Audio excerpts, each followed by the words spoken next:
यहाँ से आज बाकायदा ऐलान करती हूँ कि यहीं से ऐलान होगा हमारे फवाद चौधरी साहब के इलेक्शन का आगाज और कैंपेन भी होगी। रोक सको तो रोक लो। फवाद चौधरी ताला खोलें, तोड़े तोड़े तोड़े तोड़े जी। शहबाज भट्ट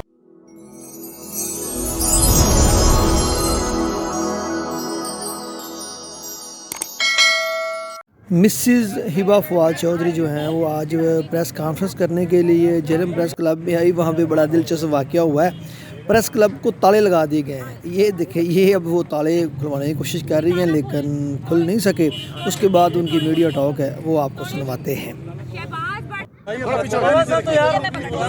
वाले थोड़ा पीछे हो जाए, ये ऐसे पकड़े ना, सही इसका नजर आ जाए ना। लोगों नीचे रखे जी, गेम दे देना यार। मैं जी चलो आ गया जी सबको। मैं जी ये यहाँ पे आज कहना चाहूँगी कि मैं इसकी अपील जो है वो कोर्ट्स में करूँगी कि मुझे प्रेस कॉन्फ्रेंस करने से यहाँ पे रोका गया है। इलेक्शन कैंपेन का आगाज़ हुआ है और ये मेरा जमहूरी हक है कि मैं यहाँ पे अपनी कैंपेन का आगाज़ करूं और यहाँ पे कोई भी बंदा खड़ा हो सकता है। आप इलेक्शन लड़ सकते हैं, मैं इलेक्शन लड़ सकती हूँ, कोई भी नुमाइंदा। ये क्या तरीका है कि आप प्रेस क्लब को ताले लगा दें किसी के कहने के ऊपर? और मैं इसके ऊपर बिल्कुल, मैं अभी प्राइम मिनिस्टर साहब को भी ये बात बताऊंगी, सीएम पंजाब साहब को भी एप्लीकेशन जाएगी, डीपीओ को भी जाएगी और उसके बाद यहाँ के डीसी साहब को भी जाएगी कि यहाँ पे प्रेस क्लब पे आप देखें ताले लगाए हुए हैं कि हम अंदर ना जा सकें। यहाँ तो अजीबो गरीब सा माहौल हुआ है जो आप लोग बता रहे हैं कि जी फराज साहब की बिना पर या फैसल चौधरी के कहने पे या आपके ये शहबाज भट्ट के कहने पे या फौक शेरबाज के कहने पे, किसी के भी कहने पे, ये एक मेरा जमहूरी हक है कि मैं यहाँ पे आके अपने मियाँ का जो उनका जो केस के जो मसाइल हैं, मैं आवाम के हक में, आवाम के सामने उनका रखूं बयानियाँ कि क्या बयानियाँ है और फिर हम इसको चले लेके आगे। लेकिन आई एम सरप्राइज्ड कि यहाँ पे अब मैं जब आई हूँ तो इन्होंने यहाँ पे ताले लगाए हैं और बैनर उतरवा दिए हैं मेरे। अच्छा मैडम, आप खातून हैं और बीइंग अ फीमेल जर्नलिस्ट, मैं जेहलम की डिस्ट्रिक्ट की वाहिद खातून जर्नलिस्ट भी हूँ और हम डिस्ट्रिक्ट प्रेस क्लब की जानिब से आपको यहाँ पे वेलकम भी करते हैं और यहाँ पे हमारी सारी सहाफ़ी बरादरी जो है वो मौजूद है। लेकिन उसके साथ साथ एक चीज़ ये कि कम से कम आप कि जो यहाँ पे एक सवाल इस वक्त जो उठ रहा है वो ये है कि एक आम आदमी भी ये सोच रहा है कि इस वक्त देवर और भाभी की जो जंग है वो शायद पॉलिटिक्स के हवाले से स्टार्ट है। आप क्या कहती हैं कि एक ही घर में जो है इस तरह की लड़ाई जो है? मेरी किसी से देखें कोई जंग नहीं है। मैं फवाद साहब का पैगाम यहाँ पे लेके आई हूँ उनकी इजाज़त से, उनके कहने पे। मेरी किसी से कोई जंग नहीं है। आप जंग का आगाज़ आपके सामने है किसने किया है जी? मैं तो यहाँ पे मैंने तो कोई जंग का आगाज़ नहीं किया। लेकिन आप लोग सारे जब हमारे जर्नलिस्ट भाई बहनें सब बता रही हैं कि किस किस ने, क्योंकि आप लोग यहाँ के रिहायशी हैं और हम भी हैं, ये कहना कि जी मैं यहाँ की रिहायशी नहीं हूँ और मुझे पता नहीं है जेलम का, 2018 में भी मैं अपने मियाँ के साथ थी और मुझे पता था कि कहाँ कहाँ कैंपेन करनी है।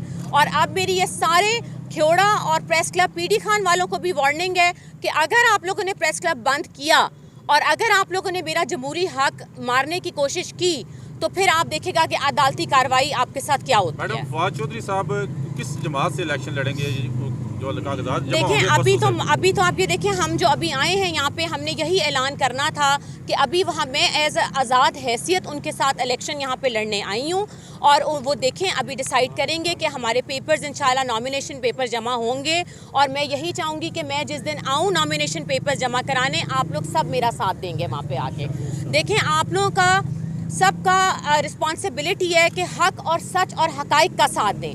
आपका काम ये नहीं है कि आप लोग किसी के कहने पे प्रेस क्लब को ताले लगा दें, किसी के कहने पे आप लोग प्रेस क्लब बंद कर दें। ये बिल्कुल नहीं हो सकता। मैं आप लोगों की हिम्मत और जुर्रत को सलाम देती हूँ जो लोग यहाँ पे आए हैं और जो एक औरत के साथ खड़े हुए हैं। ये भी कहा जाता है कि जी औरत कभी कैंपेन नहीं कर सकती। क्यों नहीं कर सकती जी? आप मुझे बताएं, किस कॉन्स्टिट्यूशन में लिखा है कि जी औरत यहाँ पे कैंपेन नहीं कर सकती?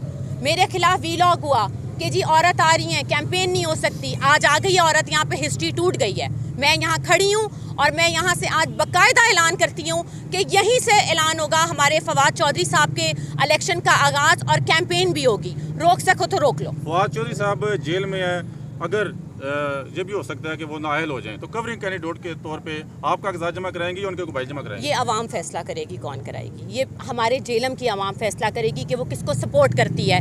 इन हथकंडों के बाद जेलम की आवाम के सामने है कि एक औरत के साथ जो सलूक किया जा रहा है वो अनएक्सेप्टेबल है। मैं आपको बताऊं, अनएक्सेप्टेबल। लेकिन कोई नहीं। मैडम, कह सकते हैं कि आप आज़ाद हैसियत से इलेक्शन लड़ना चाह रहे हैं? कल कोई मुश्किलात या कोई आप हर लिहाज से हर जो है उसके लिए मुश्किल तैयार से हैं? नहीं, देखें, अभी तक तो हमने यही कहा है कि हम पुरअमन अपनी इलेक्शन कैंपेन करेंगे। हमारी किसी इदारे के साथ हम उनकी इज़्ज़त करते हैं, हम कानून के दायरे में रह के अपनी कैंपेन का आगाज़ करेंगे। मैंने कोई तसादुम किसी से नहीं करना। हमारे इदारे बहुत रिस्पेक्टेबल हैं, वो हमारी इज़्ज़त करते हैं, हमें उनकी इज़्ज़त करनी चाहिए और उसके तहत हम अपने ये कैंपेन का आगाज़ करेंगे। और अभी जो ये सब कुछ किया है ये आपके सामने है कि घरेलू मामलात हैं, इसमें कोई इदारों का हाथ नहीं है। अगर कल को कोई कहे कि जी ये उन्होंने किया, नहीं, कोई मेरे बैनर्स पूरे जेलम में लगे हुए हैं अभी फवाद साहब के आते हुए, कोई ऐसी चीज़ नहीं है। लेकिन यहाँ का जो रवैया है दैट इज़ अनएक्सेप्टेबल। लेकिन कोई नहीं, मैं भी यहाँ पे खड़ी हूँ, इलेक्शन कैंपेन भी होगी और हर गांव में जाके होगी और NS 61 से फवाद साहब का पैगाम हर यूनियन में, हर घर में पहुँचेगा। मैं आपको बताऊँ, फवाद चौधरी साहब का क्या बयान होगा? एक बयानिया होता है जिसपे इलेक्शन लड़ा जाता है, उसमें सियासी जमात होती है, कुर्बानियाँ होती हैं, तरक्याती काम होते हैं, कोई एजेंडा होता है मुस्तकबिल में। तो आपको फवाद चौधरी साहब ने कोई इस हवाले से कोई बयानिया दी है? बयानिया हम आपको बताएंगे जब हम जैसे जैसे जल्द से हम अपने करेंगे। अभी तो उनका बयानिया यही है कि वो जेल में, आपको पता है अभी उनकी एंटी करप्शन से 2 लाख रुपए के मचलके के तहत उनकी बेल मंजूर की है, लेकिन उनके बहुत से मुकदमे हैं जिसमें वो इश्तिहारी भी हैं और आपको पता है वो जेल में हैं। तो जितनी भी मेरी रसाई उनके साथ है, जितना भी है, मैं यहाँ पे उनके कहने पे आई हूँ, मैं यहाँ पे उनकी नुमाइंदगी करने आई हूँ। तो जिसका इलेक्शन है वो जिस मर्जी को नॉमिनेट करे, इसमें आपको इनसिक्योरिटी क्या है? आप लोगों को तो मेरे साथ खड़ा होना चाहिए कि एक औरत आई है और हम उसका साथ दें, यहाँ पे खड़े होके कि वो अकेली आई है और हम उसका साथ दें। देखें, इलेक्शन चाहे PTI का है, चाहे नून का है, चाहे IPP का है या किसी और सियासी जमात का है, हर किसी को राइट है यहाँ पे बात करने का, हर किसी को राइट है। और आप लोग प्लीज़ अपने वोट का सही इंतखाब करें। आज़ाद उम्मीदवार है, किसके साथ है, ठप्पा सही लगाएं और सही मुंतखब करें। और आपको भी पता है कि फवाद साहब ने यहाँ पे जेलम में हिस्ट्री में कितने काम किए हैं और वो मुकदमे भी भुगत रहे हैं अभी भी वहाँ फवाद पे। चौधरी साहब की रिहाइश दीना में भी है, तो आप कंपेन करने इस्लामाबाद से आया करेंगे या यहाँ पर रिहाइश रखेंगे? हमारी तो अभी जो हमारा फार्म हाउस है उसके ऊपर तो आपको पता है उसके ऊपर केस हुआ हुआ है, लेकिन हम अभी ये लाएअमल तय कर रहे हैं कि मुझे जहाँ से भी आना पड़े मैं पैदल भी आ जाऊँगी उनकी कैंपेन करने। मैं पीछे हटने वाली नहीं हूँ। फवाद चौधरी के हल्के में जो मकामी साथी थे